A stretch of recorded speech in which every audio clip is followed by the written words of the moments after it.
Any strange happenings or occurrences in the Corn State? I have lived here for my whole life and have several stories, but I'm curious if any other /x/files have anything. B. Me, living in Hotchkins, Illinois. Very young child at the time, maybe 3 or 4 years old at most. Have reoccurring dreams of a woman standing under my second-story bedroom window beckoning me to jump into her arms. Somehow I unlock the window and fall into her embrace. Her skin is unnaturally smooth, with the texture of silk and the smell of lavender. Her face is blurred, as though it is in constant motion. Definitely features present underneath, although I can't see anything. As my body lands in her arms, there are sirens in the distance. Not police, but tornado/foghorn sirens. She starts running out of the alleyway into the street. There isn't anyone around aside from us, but the sirens are getting louder. Holding me close, she runs towards the train tracks that are directly behind the house. PIC related, this is after a local industrial company built warehouses over the immediate wall of foliage. The road that crosses them leads to a dead end bordering a thick forest. After we cross the tracks, the sirens turn into voices. Tens of hundreds of different voices screaming something incoherently at us as we moved deeper into the woods. Each time I would have this dream, we would get further into the woods. I remember only once getting somewhere remarkable. A small mossy headstone with a headless angle somewhere unreasonably deep in the woods away from any cemeteries. Fast forward a few years, cousins are living in the house now and we have moved further south. I ask my oldest cousin, who is 6 years my senior and has the room I stayed in when we lived in the house, if she has had any weird dreams. She looks surprised, and says she has a recurring dream about a lady knocking on the house door asking if her baby is inside.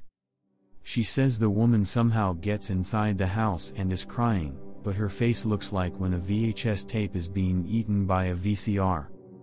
The woman asks repeatedly where her baby has gone to before the sounds of sirens in the distance cause her to quickly flee the house. According to my cousin, the sirens are like in the old times when the bomber planes came. I ask her if she remembers where the woman had run off to. She responds by pointing towards the tracks. We decided to go past the tracks to see if we could find anything. This was roughly 2006 to 2008, before the warehouses in the previous post were developed, so the woods were still there in all their glory. We don't find anything, just several scraps of clothing and a few headless baby dolls. We're starting to get a little spooked, but we keep looking around before we find something really strange. Sitting on a stump overlooking the tracks was a doll that was significantly older than the rest. It looked to have been from, at the earliest, the early 1930s. It too was headless, although we found what we believed to be the remains of its shattered head scattered around the stump. We're really freaking out at this point, so we decide to go back to the house and tell my aunt about what we found. As we are crossing the tracks we hear it. Crying. Frigging crying coming from right behind us in the woods. There wasn't anyone but us here a minute ago, so we knew there couldn't have been another person. My cousin starts to run, hauling us back towards the house. But I am standing there, paralyzed with both confusion and fear. I slowly turn around to see that all of the dolls are now flipped to be standing on their necks, feet towards the sky. The oldest doll was no longer sitting on the stump, its head was nowhere to be seen. I am shitting bricks by this point and I start to run as fast as my legs can carry me, screaming and crying. I looked back only once after I had crossed the threshold into the neighborhood to see the shape of someone standing on the tracks. It was the woman from the dream, standing with her back towards me, looking out towards the woods. It couldn't have been more than a few seconds before she began to make haste towards the tree line, quickly disappearing into the overgrowth. We make it back to the house, screaming and crying to my aunt about how there is a woman in the woods. She doesn't believe us when we tell her about the crying or about the woman I saw running into the woods. My aunt was convinced that we had seen a homeless person who was taking shelter there for the day. It isn't out of the question, especially for the area, but both my cousin and I remain unconvinced. To this day, neither of us are sure as to what exactly we saw. My cousin claims that the dream stopped shortly after that experience, with the woman coming to the door and the last dream saying, "I found my baby," before quickly fleeing back across the tracks. She claims to still hear the sounds of a baby cooing from somewhere near the tracks the few times she has had to pass them after dark. Not sure what it was, but in the southwestern part of the state driving NW on interstate I noticed a rift in the sky similar to pick. I saw just a bright silver slice in the sky, no spidering like the pick, and the sky was bright blue that day.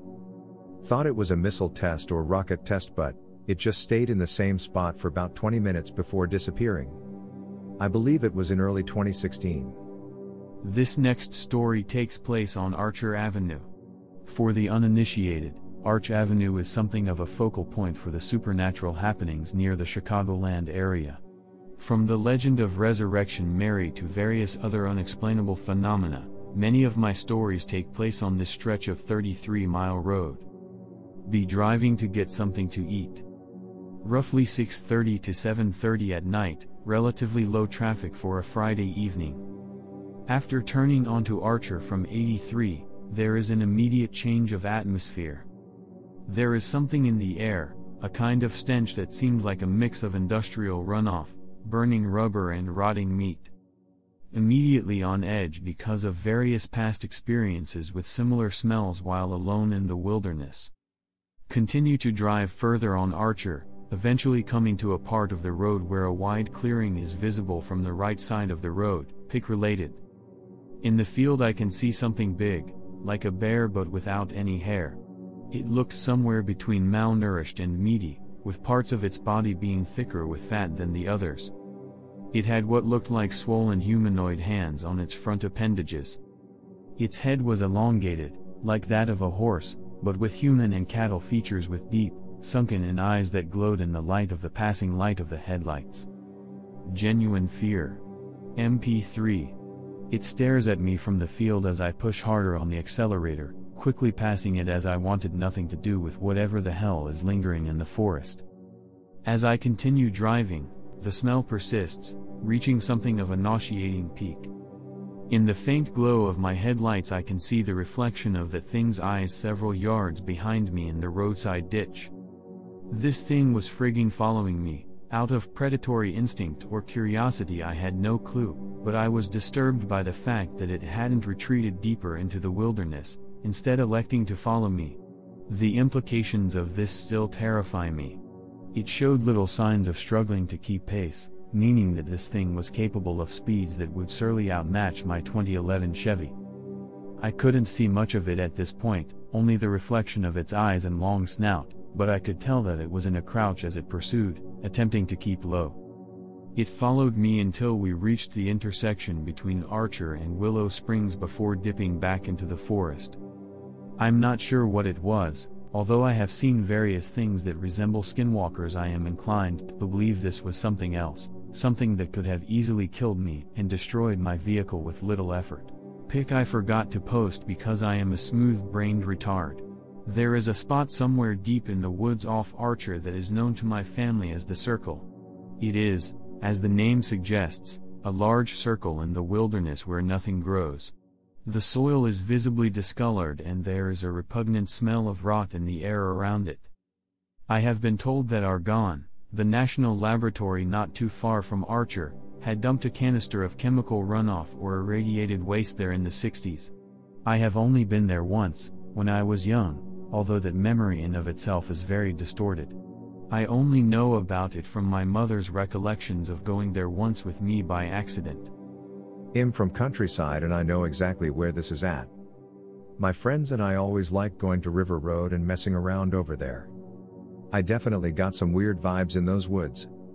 Also, I've heard of some interesting rumors about those industrial buildings and how they aren't actually real businesses, just have signs on the front. Thanks for sharing, Anon. I might need to go back there soon. The last thread was archived, so I figured I would make another and post more of my stories because a few of you seemed to be interested in them. I apologize if my green texts are shit. I like translating my notes into green texts for creative exercises. It's mid-October of 2020, be driving to Waterfall Glen. I parked in the lot right off Frontage Road, right beside the Argonne sign. Notice that there isn't a single person parked in all 3 lots that are off frontage. A little weird, but I have come here with it being this dead before, so I don't really pay any mind to it. Set out on my hike, smoke a little bit of nature's finest as I take in the panoramic landscape of Copper in the Midwestern fall. It's absolutely beautiful out here, everything is in a twilight of life before we enter another bipolar winter. After walking into the forest for almost 3 hours, I notice something abandoned on the side of the trail, partially buried under the fallen leaves and a layer of dirt, as if whatever it was had been dragged through the underbrush before being left here. Curiously, I move closer to examine it. It's a pair of hiking boots, the kind that you would expect to see on someone who plans on being in the brush for several days at a time. They look like shit, covered in a fine layer of mud with small lacerations that cut pretty deep into the fabric. I'm a little spooked by this, my mind is racing with possible reasons as to why someone would leave their boots behind. Looking further into the forest, I see other articles of clothing scattered about in the same manner as the boots: tattered dark jeans, boxers, a soaked undershirt, dirty flannel, and various pieces of hiking gear like a compass, water bottles, etc. They look like they have been torn from the person wearing them, either by force or by being caught on the low-hanging branches. That's not strange at all. GIF. I'm really concerned by this point. This isn't my first instance finding abandoned cloths or objects near/in Waterfall Glen, another story I will post once I am finished with this one. I get the feeling that I am being watched from somewhere in the woods. I'm not sure as to where the feeling is coming from, but I feel eyes on me from somewhere close. Slowly move back onto the trail and begin to head back towards the car park, constantly looking over my shoulders to see if I can make anything out in the brush or to see if anything is following me. I can hear something crunching over the fallen leaves maybe 20 or 30 yards back, but I can't see anything.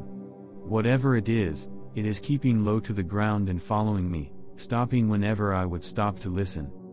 Is that John Carpenter music I hear? MP3.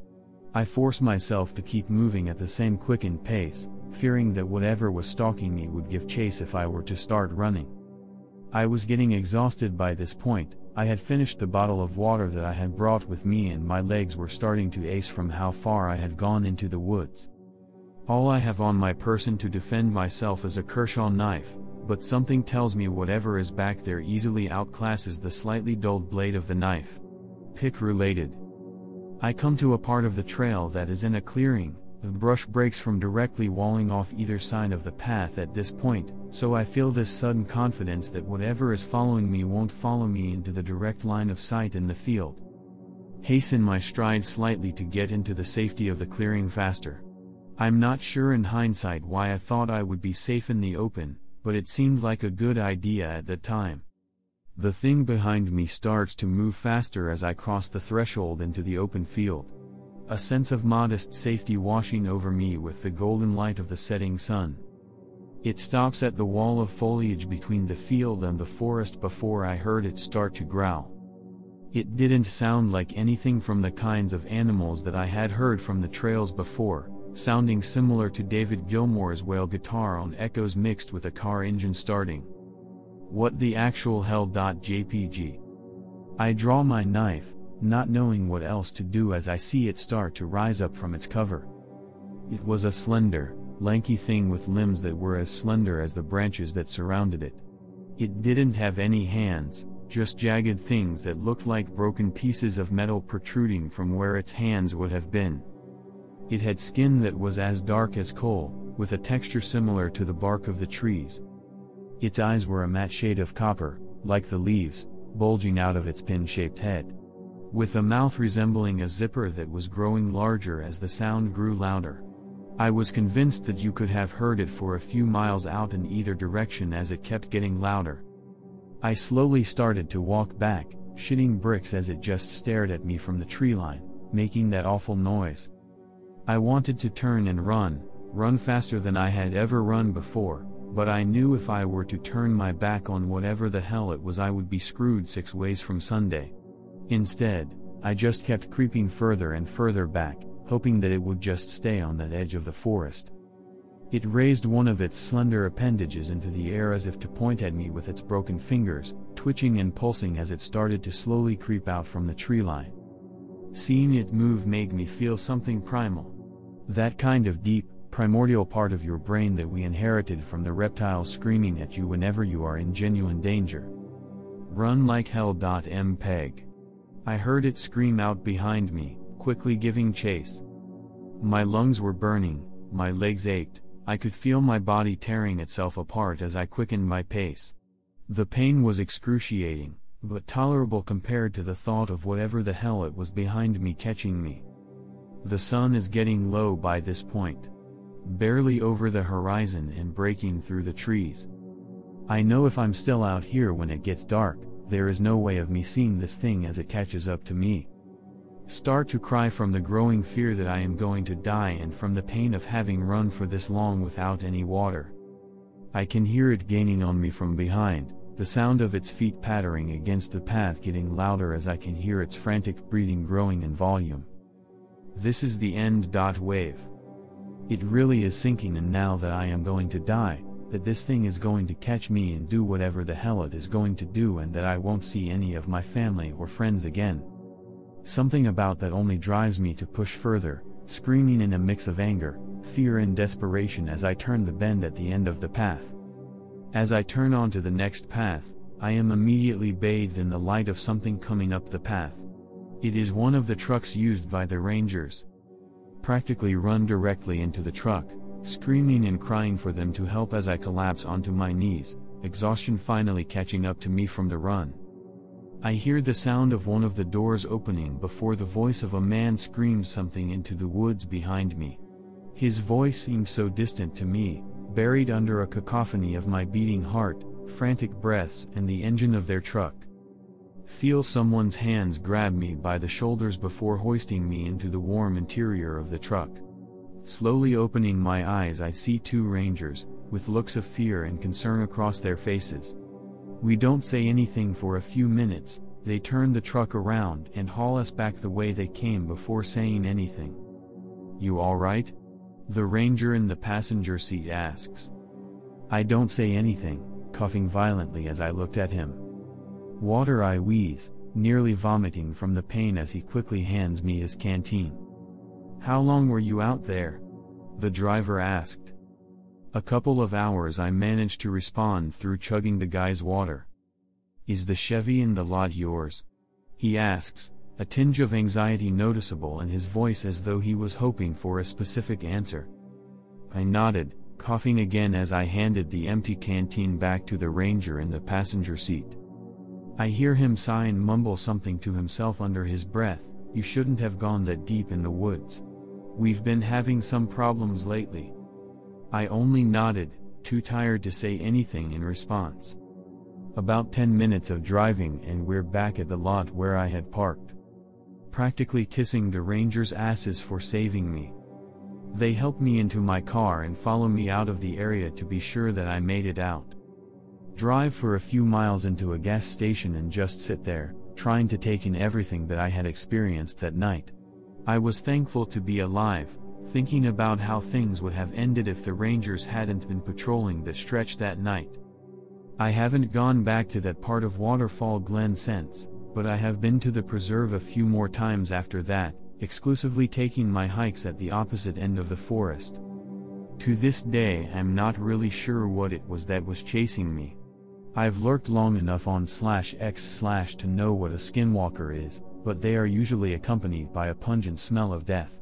This thing didn't smell like anything, so I'm not sure what to think of it. I mentioned this wasn't the first time I had found abandoned things near Waterfall Glen, so I'll post that story next. Be driving back to southern suburbs from Hodgkins, sometime around 10 p.m. in mid-August of 2020. After passing a bend with a gravel parking space for the preserve, I see a car sitting in the ditch on the roadside. The hazards aren't flashing as I creep closer to it. Slow down a little to see what is going on, thinking some drunkard may have driven off the road or swerved out of the way of a deer. The car is empty. Completely devoid of life, with all 4 of the doors being ajar. None of the car's internal lights are on either. It was like the occupants had gotten out together and gone somewhere into the forest. I continue driving, thinking that it may have been an ambush or something, that the people who had abandoned the car were waiting in the foliage to rob whoever stopped to help them. Schizomoment.mpeg. Drive as normal for about 5 more minutes before reaching the entrance to Frontage Road. Before even reaching the turn that passes the military reserve off Frontage, I see another car abandoned by the side of the road. Basically the same as the previous one, no lights, all doors open, no one in sight. The only difference being that there were, at least, 3 sets of clothes littered about the car. They looked like they had been taken off in a hurry, with several of the discarded articles being covered with holes and various lacerations. Thoroughly freaked out, I speed off into the night, fearing what I may see if I were to look in my rear view. I'm convinced that both of these occurrences are connected. While the specifics of what happened to the occupants of the cars are a mystery to me, I am sure that whatever it was that I saw a few months later was responsible for it. I'm going to go eat and smoke. I'll be back to answer any questions and maybe tell some more stories if anyone cares to hear my schizoid ramblings. Both happened near/in the Waterfall Glen Forest Preserve within a few months of one another.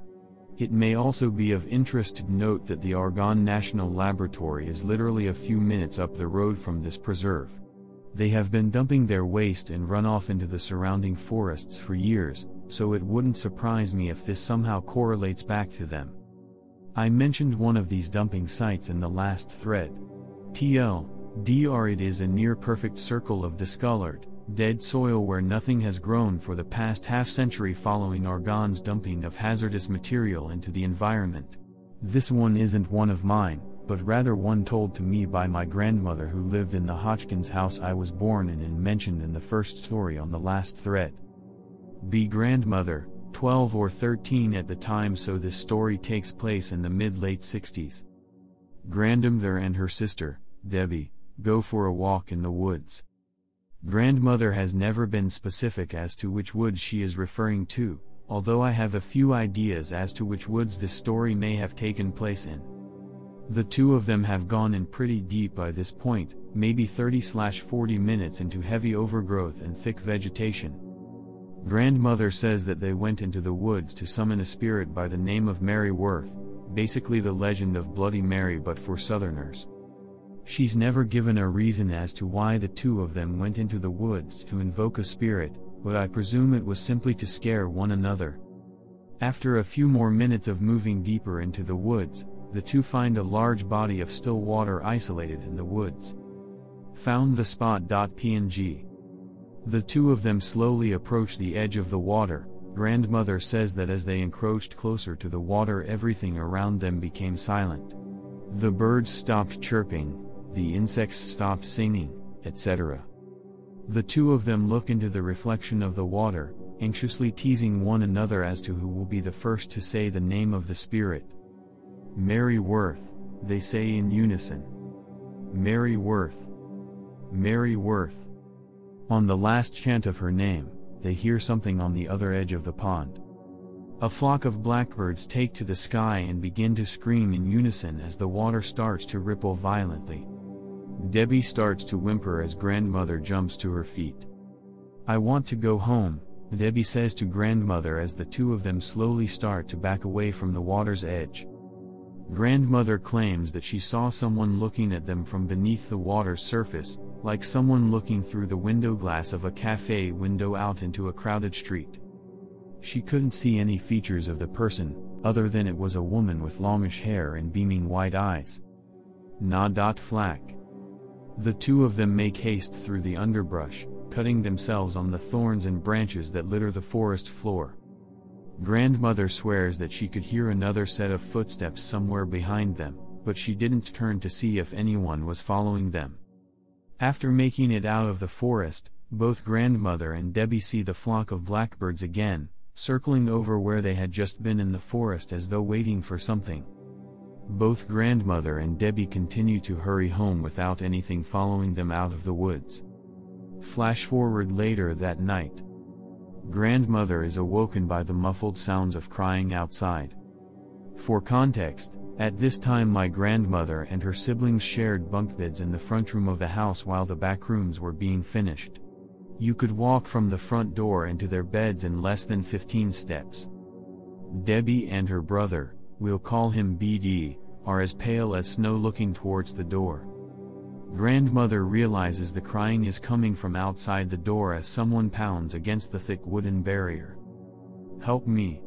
The weak voice of a woman on the other side cries out before knocking into the door again, "Help me, please." The three of them don't say anything, looking fearfully towards the door as the knocking gets more intense. Debbie starts to sob quietly while BD and grandmother attempt to calm her down.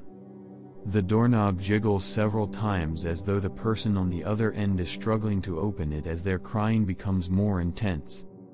"Help me!" The woman cries again, louder and more agitated, "Please, why won't you help me?" Grandmother is starting to get scared too. BD is quiet, but his face says he's shitting bricks too. After maybe 10 minutes of constant knocking, they hear what sounds like the flock of birds from earlier start to congregate outside of the door. The woman on the other side only continues to knock feverishly while screaming incoherently. Grandmother eventually works the nerve up to scream for whoever is on the other side to leave.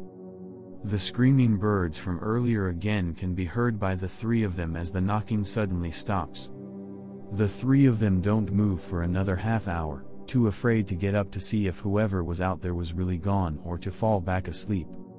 Next morning, grandmother, Debbie and BD awake to find the sheriff talking with their parents, my great-grandparents. Great-grandparents ask them if they heard anything strange last night. All three of them tell them about the knocking and the screaming but leave out the part about going to the woods earlier in the day. Sheriff and great-grandparents look at one another before the sheriff tells them that someone was likely murdered on their front doorstep. Behind them my grandmother sees the remains of an absolute massacre. A deep pool of dried blood is on the other side of the door with a thinning trail leading to a manhole cover in the alleyway beside the house. The sheriff takes their statement and leaves. They never hear anything back from the police about the supposed murder, but grandmother believes that one of two things had happened that night. A. The spirit of Mary Worth had followed them home and had tried to get inside the house. B. Someone else had tried to summon Mary. Apparently this was a common thing for kids in Hotchkiss to try at the time, and was attacked by whatever force grandmother and Debbie had summoned earlier in the day and happened to come to their door for help by mere circumstance. Both seem plausible to a schizo like me who believes heavily in the paranormal, but I'm not sure to which is more plausible.